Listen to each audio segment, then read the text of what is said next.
Do you struggle with these short pitch shots here?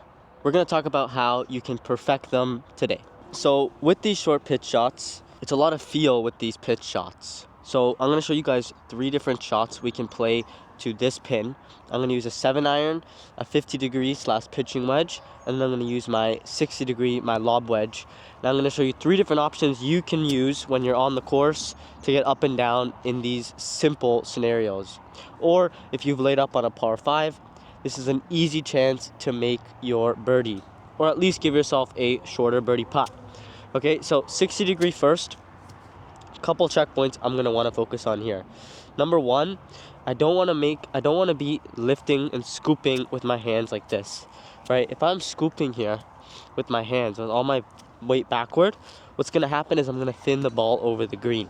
This is probably something you see that's very common with your playing mates, where you'll come to this pin, you'll be nice and short, but they'll end up thinning the ball and it'll run over the green and disappear, right?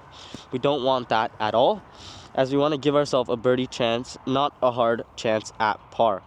So what we're going to want to do here instead is keep our weight forward, number 1, right? So number 1, keep our weight forward, chest and head over the ball, if not just in front. And we're going to want to swing with a good tempo here. We're not going to be fast here like this, right? Killing the grass. We want to swing nice and easy with our shoulders, just like a pendulum, right? I want you to think of this as a longer putt, right?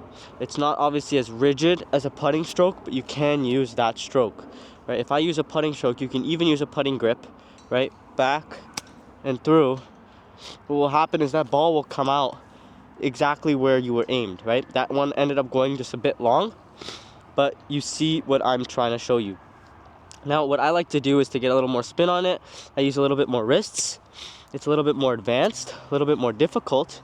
But again, for your 60-degree here, what you're doing is you're playing a high shot that lands just on the front edge and hopefully will roll out just a bit, right? I'm using not a premium ball here. My grooves are clean, but they're not the cleanest, right? So the ball's not going to check up like it will on a normal green, and it won't check up because of the golf ball, right? So if I now take this here and I go with my putting stroke, back and through, right?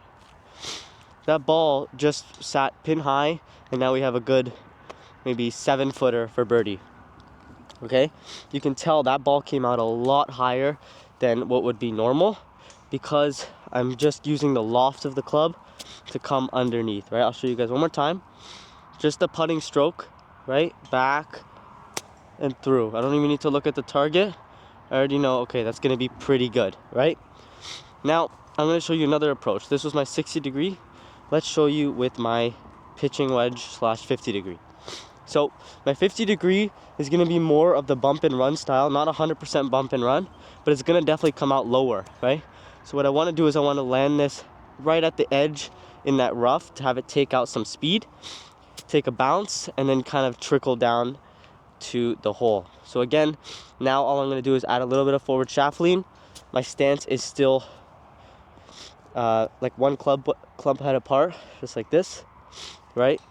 And again, I'm still making that putting stroke, right? Just like this, back and through, right? There's no need to be scooping like this with your hands, as that will lead to that thin shot. So you just want to use that putting stroke.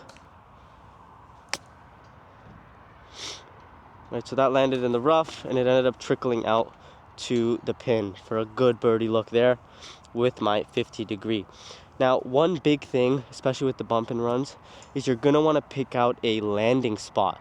Right, if you don't have a landing spot in mind, give yourself something general so you can actually aim small at where you want to hit the ball, okay?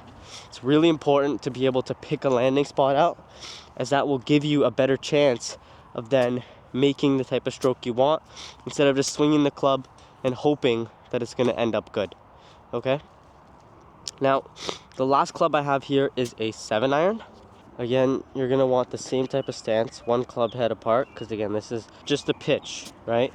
So you're going to want to land this very short, and it's going to want to come out tumbling toward the pin. Now, this is a great option for higher handicappers. If you want to use the 7-iron in this type of distance, all you do is you literally just play it like a putt, right? You can lock your wrists and literally just go back and through, right? Again, keep your weight forward. If your weight's back, what's gonna happen is you're gonna thin the ball, okay? That got lucky. I don't know how that hit the pin, but you're gonna just end up thinning the ball. So, again, weight forward, pick your landing spot out, and then that ball will trickle up toward the pin. Now we're not dealing with the best grass, especially nearest to the pin, so some of this is definitely luck if I get it like close. But if it gets caught up a little short, a little long, it's not the end of the world. Right, something up there is perfect. Now this is very repeatable. I can do this over and over and over again, and you'll get a similar result, right? Something that just trundles on up there where you can hit a good shot. So if you guys like this type of content, click the subscribe down below here, and my new recent upload is going to be right here. I'll see you guys in the next one.